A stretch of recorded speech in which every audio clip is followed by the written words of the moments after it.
Shqipëria komuniste e vitit 1980 ishte një vend i izoluar, i drejtuar nga Enver Hoxha me një regjim të ashpër dhe një politik të vetë mjaftueshmërisë.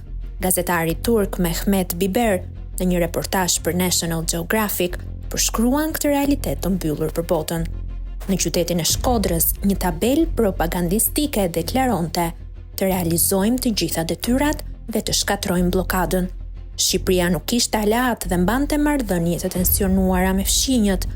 Hoxha, një dogmatik marksist-leninist, shkëputi lidhjet me Bashkimin Sovjetik në 1961 dhe me Kinën në 1978, duke i lënë vendin në një izolim të plot. Jeta në Shqipëri ishte mbushur me kufizime. Automjetet private ishin të ndaluara ndaj qytetarët lëviznin me bicikleta. Gazetarët e huaj lejoheshin rrallë të hynin në vend. Biber, pas një pritjeje 1 vjeçare për vizë, përshkruan mbritjen e tij me avion nga Beogradi.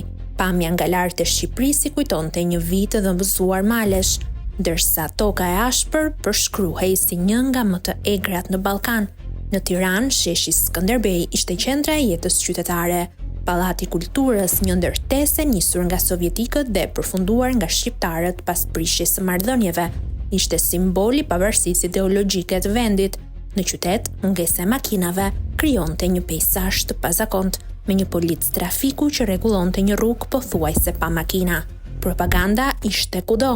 Për Biberin, Shqipëria ishte një eksperiment i rrallë socialist, një laborator i izoluar ku një brez i tërë rritej pa ndikime të huaja.